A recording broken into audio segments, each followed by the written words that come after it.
Muchísimas gracias por continuar con nosotros aquí en La Pizarra Digital. Ahora en nuestra sección, El que con libros anda, tenemos un invitado muy especial. Nos acompaña el doctor Eric Sánchez, quien es profesor de aquí en la Universidad Autónoma de Ciudad Juárez, amigo también de UACJTV, y le mandamos un saludo a la distancia. Doctor, bienvenido aquí a La Pizarra Digital. ¿Cómo está? Muy bien, muchas gracias. Muy buenos días. Gracias por la invitación. Un gusto estar aquí con ustedes. Muy bien. Doctor, pues tenemos esta dinámica en nuestra sección El que con libros anda de La Pizarra Digital y bueno, lo inicial, bajo este criterio que ya conocen nuestra audiencia sobre elegir 3 libros, primero es ¿qué tan difícil fue elegir 3 libros? ¿Batalló, no batalló? Practíquenos esa dinámica porque hay quien nos dice sí batalló mucho para elegir estos 3 libros. Efectivamente, pues me pasó lo mismo cuando recibí la invitación de parte de ustedes, pues se me hizo muy interesante el propósito de la entrevista, pero empecé a pensar en todas las opciones de libros con las que me he topado últimamente y me costó un poquito de trabajo elegir. Tuve muchos libros, estuve barajeando ahí pues diferentes opciones hasta que finalmente decidí quedarme con estos 3 que voy a compartir el día de hoy. No, probablemente no son mis favoritos, pero sí son los que en los tiempos más recientes he leído y que me han dejado algo que me gustaría compartir de hoy. Entonces se me hacen libros interesantes y bueno, pues es que realmente hay como muchas opciones de dónde elegir. Claro. Bueno, pues si le parece, iniciamos con el primero. A ver, con esta primera recomendación, ¿con qué libros han dado el doctor Eric Sánchez? Platíquenos. Claro que sí, muchas gracias. Mira, este libro no es un libro muy interesante. Voy a mostrar un poquito aquí en pantalla. Es un libro que se llama, por su título en español, Pistolas, Gérmenes y Acero. Es un libro escrito por Jared Diamond, un geógrafo americano de tiempos muy recientes. Fue un libro ganador del premio Pulitzer. Se escribió por ahí de 1997, sin embargo, me parece que sigue siendo muy actual y muy interesante el planteamiento que hace este libro porque desde la perspectiva de la geografía, yo soy geógrafo de profesión, por eso es que en primer lugar me interesó este libro, hace una propuesta de análisis histórico muy interesante. Estos son el tipo de libros que a mí me gusta revisar porque son una mezcla entre textos científicos, ensayos de divulgación, pero que además incorporan elementos de investigación histórica muy interesantes. En este libro, Jared Diamond hace una propuesta para revisar nuestros planteamientos en torno pues, la historia que hemos siempre conocido y que hemos recorrido, que explica el porqué del desarrollo de las naciones.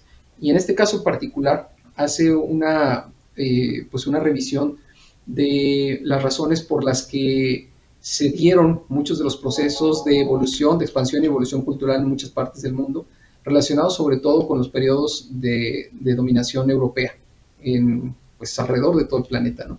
Y en este libro, como su nombre lo dice, precisamente establece una relación entre los avances de desarrollo cultural y tecnológico a los que muchas naciones tuvieron acceso durante mucho tiempo, producto también de lo que él llama una especie de lotería geográfica. A este texto se le ha criticado por ser un texto, digamos, determinista en muchos sentidos, ¿sí?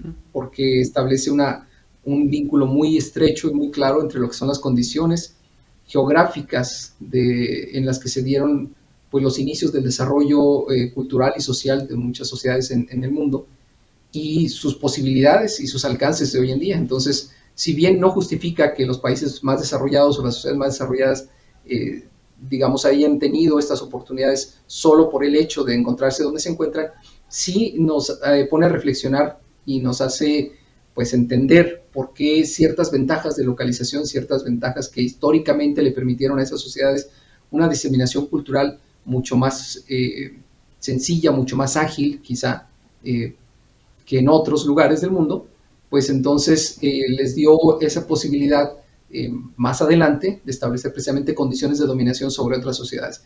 Entonces habla justamente, por ejemplo, de la llegada de los europeos al continente americano y cómo estas condiciones de desarrollo tecnológico más avanzadas que tenían producto de la facilidad de la diseminación cultural que ocurrió en el continente euroasiático durante mucho tiempo, producto del origen que se dio a partir de la sedentarización del hombre, los centros de origen de la agricultura en el continente euroasiático, y cómo estos avances tecnológicos y culturales permitieron más adelante condiciones de dominación que seguramente también se dieron de manera muy importante y que pueden llegar incluso a ser un factor que explique de manera mucho más amplia, mucho más clara la razón por la que ocurrieron los procesos de dominación y de conquista en muchos países americanos. Entonces, este libro en ese sentido se me hace muy interesante, habla precisamente del destino de las sociedades humanas a partir de esta explicación del contexto geográfico en el que se desarrolla, cómo es que estas sociedades vivieron y cómo es que lograron expandirse a partir de ese escenario. Ya, bueno, pues ahí está la primera recomendación y gracias también por mostrarlo. Bueno, ahora vamos con la segunda recomendación, doctor. ¿Cuál es este otro libro? Muy bien, claro que sí, no, mira, este otro libro es un libro que seguramente muchos de pues integrantes de tu audiencia conocerán muy bien, puesto que ha sido uno de los libros más comentados en los últimos años. Es un bestseller también, que escribió pues un autor hebreo, me parece israelí, que se llama Yuval Harari. Este es un libro que se denomina Sapien, aquí te lo muestro también. Como notarás, todos mis libros, los que te he mostrado hasta ahora, la mayoría están así un poco maltratados porque voy con ellos por todas partes, a todas partes. Este es un libro muy, muy apreciado además porque fue un regalo que me hicieron hace algún tiempo con mucho aprecio. Entonces lo conservo con mucho cariño y me gusta porque es un libro que permite hacer un recorrido mucho más amplio, de un espectro mucho más amplio en términos históricos que el anterior que mencioné, desde los orígenes justamente de la humanidad. Entonces habla precisamente en esta breve historia, como su título le dice, una breve historia de la humanidad, habla de cómo se llevan a cabo pues igualmente todos los procesos de surgimiento y diseminación cultural y que permitieron al hombre pasar desde los primeros estatus o los primeros pasos de su evolución hasta haberse convertido hoy en día pues en el rey, digamos, de toda la evolución y sobre todo pues con los avances tecnológicos, los avances económicos y sociales de los que hoy disponemos. Este es un ensayo también de divulgación científica que involucra y mezcla aspectos históricos y aspectos filosóficos. Habla de estos tres momentos en los que se dieron de manera clave condiciones para saltos evolutivos en términos sociales en la humanidad. Habla en un primer momento de una revolución cognitiva que permitió precisamente que las habilidades y de pensamiento y de comunicación del hombre dieran un salto importante, derivando con ello pues en la evolución del lenguaje, en las asociaciones de más cantidad de personas y de formas más complejas para pues mejorar las condiciones de supervivencia, y esto producto pues de un aumento en la capacidad intelectual de los primeros humanos. Luego habla en otro segundo momento de la revolución agrícola, que también fue clave precisamente a partir del sedentarismo, a partir de que los primeros grupos humanos se establecieron en centros agrícolas de origen en diferentes partes del mundo, y cómo esto aumenta la eficacia en la producción y permite sostener sociedades más grandes, más población, una mayor cantidad de gente en todo el mundo, y cómo esto pues empieza a despegar obviamente la curva, digamos, demográfica a nivel global. Y finalmente, ya con el Renacimiento, con el inicio del Renacimiento, pues una revolución científica de la que todavía estamos teniendo ecos muy importantes, obviamente, con los avances tecnológicos y de conocimiento tan importante que existen hoy en día. Este libro ha sido muy polémico porque además, pues, establece retos muy importantes a estas creencias que sostienen nuestra interpretación de una realidad que se basa esencialmente, nos dice Yuval Harari, en premisas imaginarias. Él pregunta por qué hemos sido capaces de transitar por todo este camino y llegar como sociedad, llegar como seres humanos a dominar el planeta de la forma como lo hemos hecho. ¿Sí? Si hace algunos miles de años, algunas decenas de miles de años, pues probablemente nos encontrábamos en condiciones similares a las de nuestros ancestros, otros homínidos que habitaron el planeta, que habitan el planeta todavía. ¿Por qué esa separación se dio de manera tan importante? ¿Qué es lo que nos lo permitió? Y nos dice justamente que una de las condiciones que propició esto es que el hombre es capaz de cooperar y de cooperar de manera flexible en masas. Seguramente diremos, bueno, los insectos también cooperan, pero los insectos no cooperan de manera flexible. Los insectos no pueden restablecer sus condiciones de cooperación frente a una amenaza o a un agente externo. Los seres humanos sí lo hacemos. También es cierto que hay otros grupos de animales que cooperan, ¿sí? Pero tampoco lo hacen en grupos extensos, porque para ello requieren que haya un conocimiento íntimo, ¿sí? Los lobos, los chimpancés, los gorilas, muchos animales cooperan entre sí, pero en grupos pequeños. Los seres humanos somos los únicos que hemos sido capaces de desarrollar esta capacidad de cooperar en masa y de cooperar de forma flexible, y esto ha permitido que nuestras posibilidades de desarrollo se hayan potenciado enormemente. Ahora, ¿por qué sucede esto? Yuval Harari propone que esto ha sucedido porque hemos sido capaces, a través del lenguaje, de crear realidades alternas, realidades imaginarias, lo que él denomina mitos. Y estos mitos, que son prácticamente todos estos constructos sociales sobre los cuales basamos el funcionamiento actual de pues, todos nuestros sistemas productivos, de creencias, etcétera, etcétera, pues están basados en eso, están basados en imaginarios. Entonces, estos imaginarios nos llevan a que podamos trabajar juntos, a que podamos alcanzar metas comunes sin necesidad de conocernos. ¿Sí? El ejemplo más claro, nos dice Harari, es el dinero.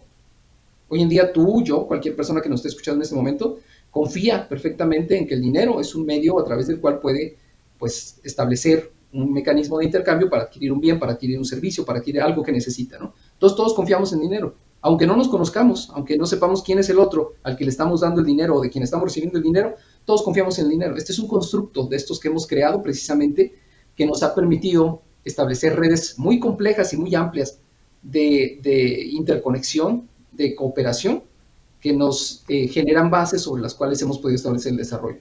Entonces, hay pues muchas evidencias que nos indican que hemos ido avanzando en ese sentido gracias a esta capacidad que desarrollamos como seres humanos. Creamos historias, creamos estas realidades alternas basadas en apreciaciones subjetivas, creemos en ellas, confiamos en ellas.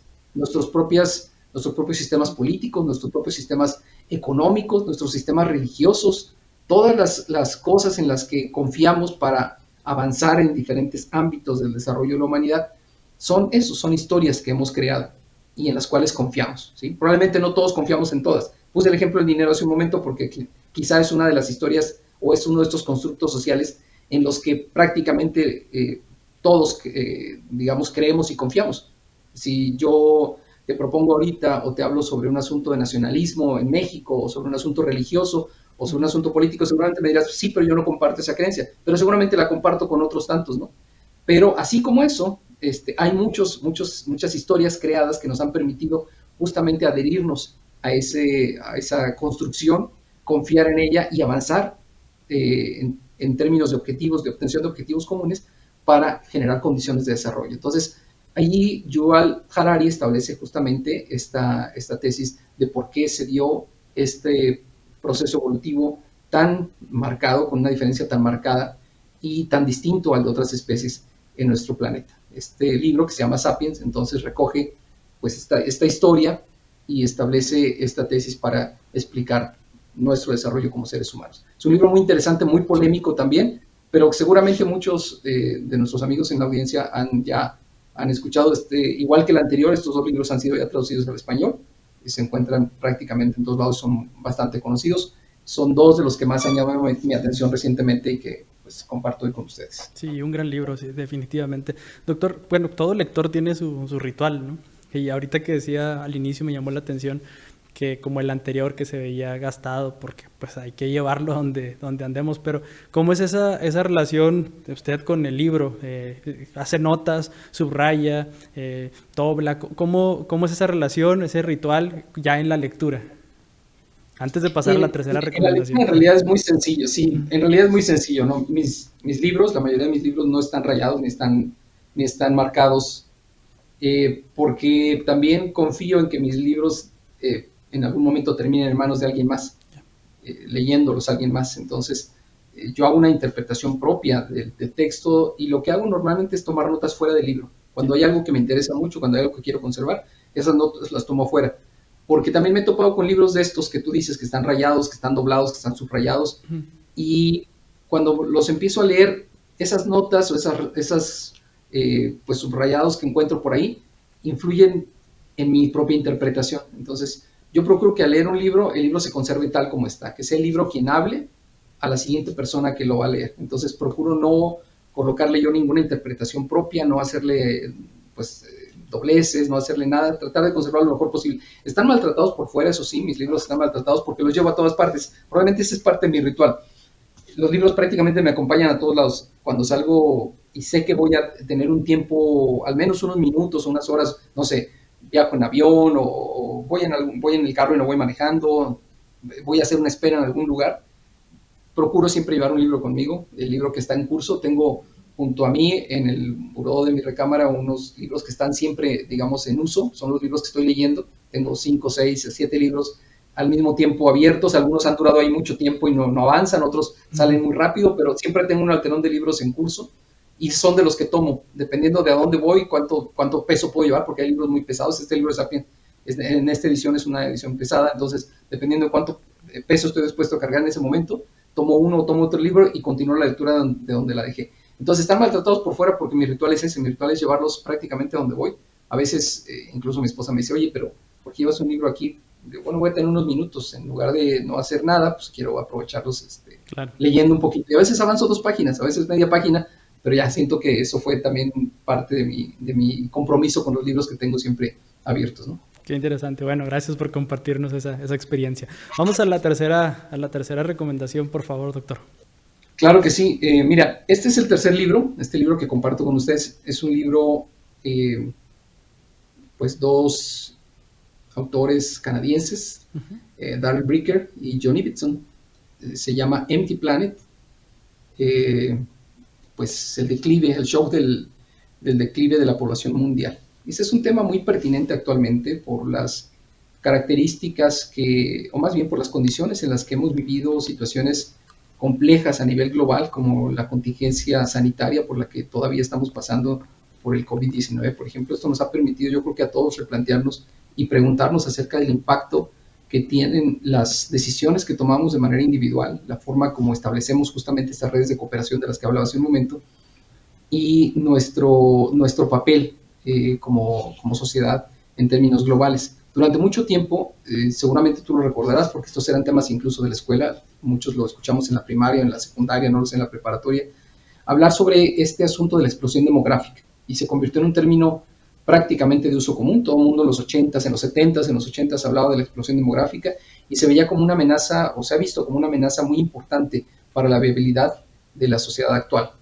Y se utiliza, digamos, como una de estas amenazas que permite justificar pues el hecho de que no ha podido erradicarse la pobreza y el hambre en el mundo, de que no ha logrado equipararse el desarrollo de las diferentes sociedades en todo el planeta, porque la justificación es siempre que somos muchos, que estamos creciendo muchos y que de hecho esta amenaza de crecimiento tarde o temprano va a poner en jaque la viabilidad completa, no solo de nuestra sociedad, sino del planeta, ¿sí?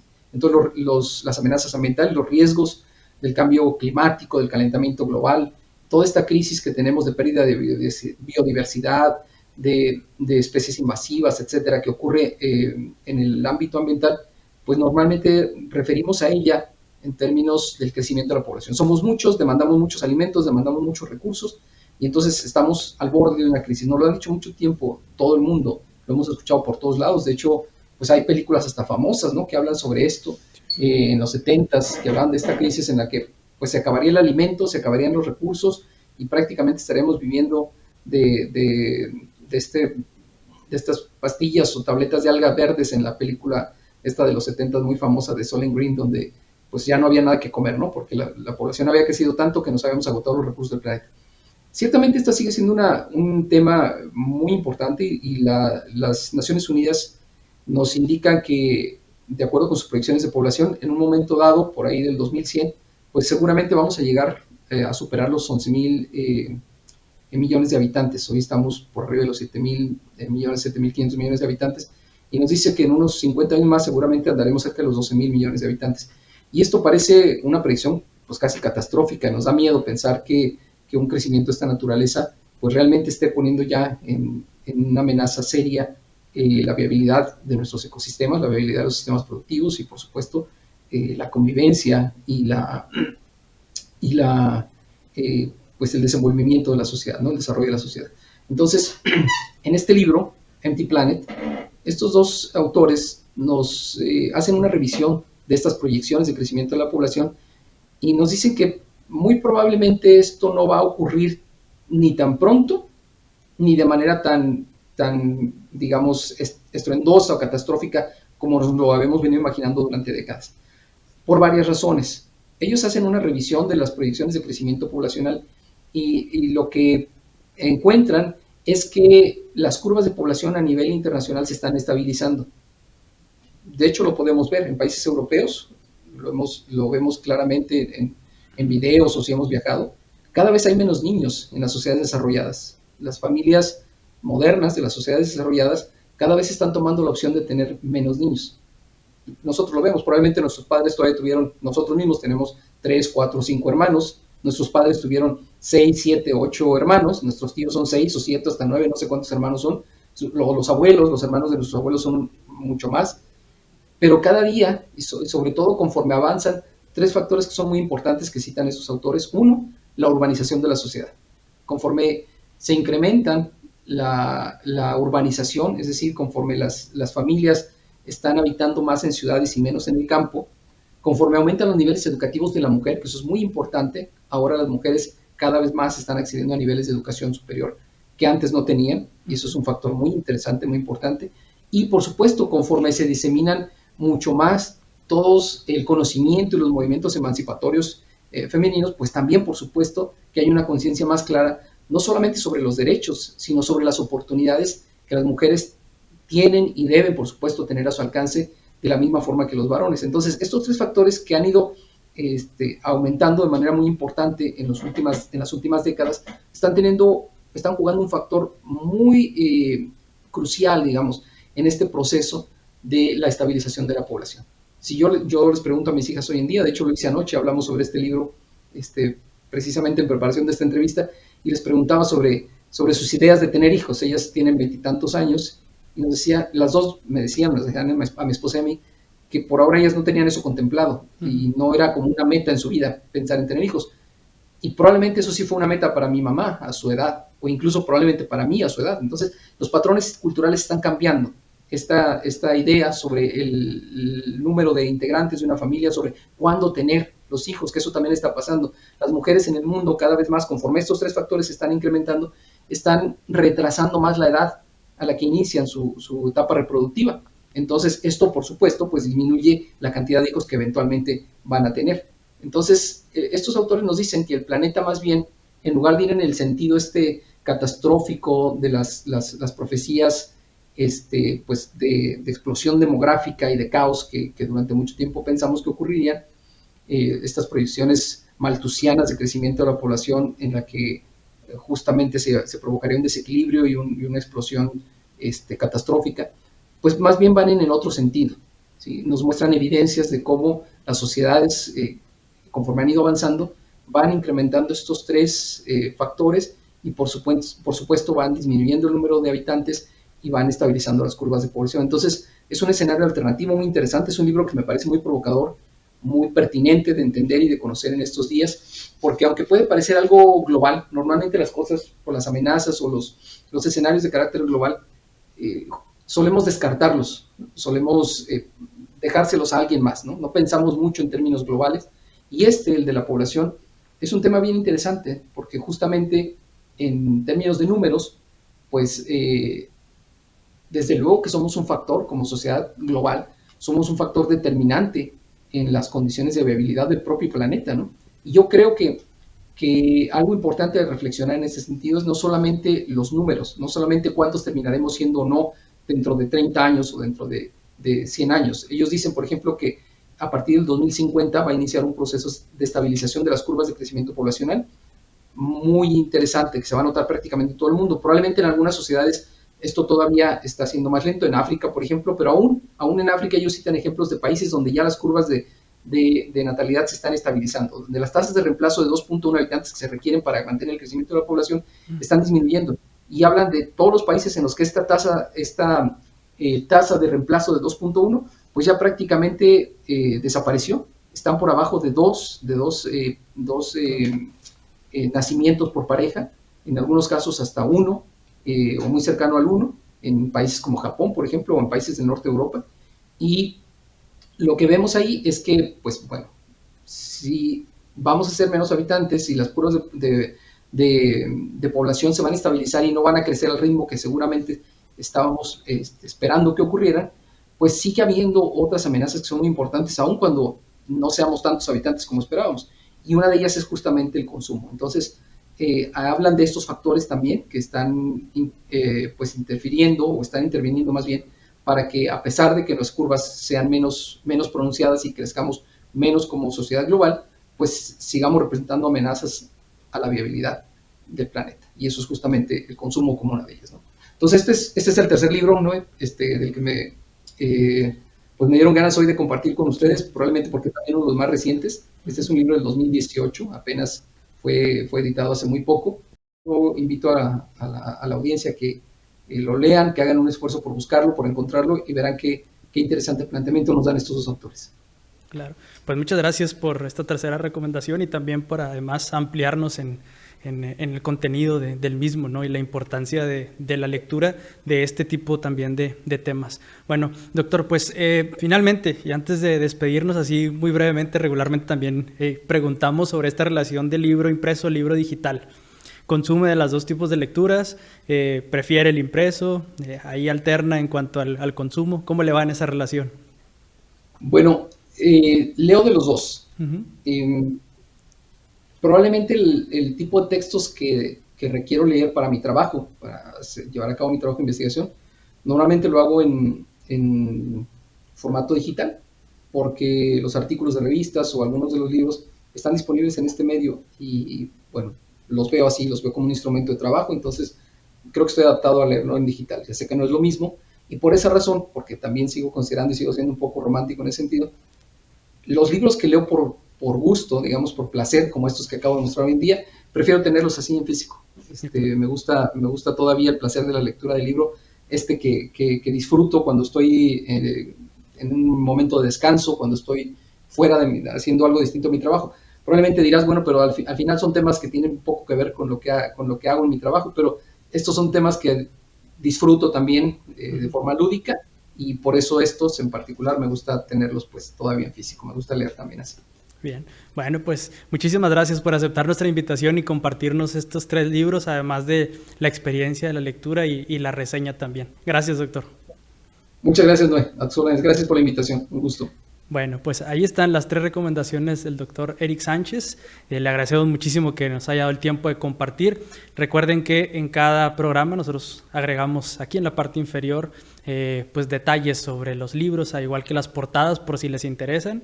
Bueno, pues ya saben, al menos visualmente cómo es, el nombre, el autor, todo esto lo encuentran aquí en la pizarra digital. Nosotros todavía tenemos mucho más. Les invito a que se quede con nosotros. Volvemos.